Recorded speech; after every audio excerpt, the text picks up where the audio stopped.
I'm Emily, 34, married to David, 36, and mom to our 9-year-old daughter Lily. We live in a quiet suburban neighborhood where everyone knows each other's business and family gatherings feel like a community event. Most weekends we find ourselves at someone's barbecue or birthday party, and our house is usually filled with the hum of neighbors stopping by to chat. From the outside, it looks like the perfect picture of a calm, close family. David's mother, Margaret, is a constant presence in that picture. She keeps a spotless home that looks ready for a magazine photo shoot at any hour. Her hair is always set in a perfect wave, and every outfit is color-coordinated down to the earrings. Margaret takes pride in appearances, not just her own but everyone's around her, which sounds harmless until you live with it.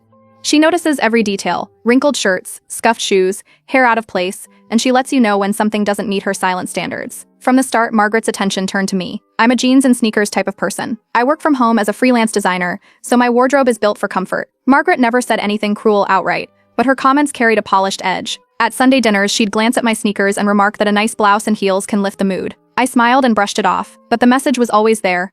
I should dress to impress, as she put it once when she thought I couldn't hear. It didn't take long for her focus to shift to Lily. Our daughter is full of energy, happiest running in the yard with a soccer ball, or sprawled across the living room floor drawing colorful worlds in her sketchbook.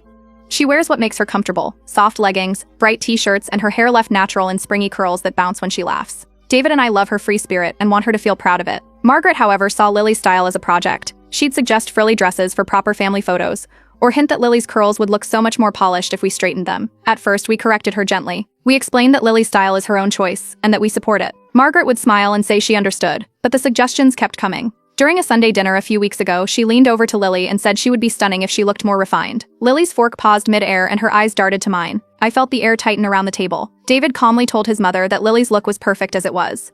Margaret waved a hand and changed the subject, but I saw Lily's shoulders shrink. The tension grew sharper when the school announced an upcoming spring concert. Margaret immediately started talking about finding the perfect dress for Lily. I told her we'd let Lily choose, and if she wanted to wear her favorite jersey, that was fine. Margaret pursed her lips and said, "Every young lady needs at least one fancy dress for a big occasion." I held my ground. Lily was excited about the concert and planned to wear a bright blue shirt with glittery sneakers. That was the end of it, or so I thought. A few days later, Margaret offered to babysit Lily while David and I attended a late work event. She volunteered with a cheerful smile, claiming she wanted to give us a night out. Normally I appreciate her help, but something in her eagerness made me pause.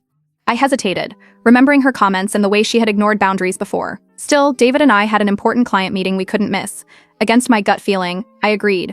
Before the weekend, I sat with Lily and reminded her that she never had to change for anyone, not even Grandma. She nodded and went back to her drawings, but I saw the small furrow in her brow. David called his mother that night and firmly reminded her to respect Lily's choices. Margaret laughed, a light sound that didn't match the tension in my chest, and said, "Of course, dear, you worry too much."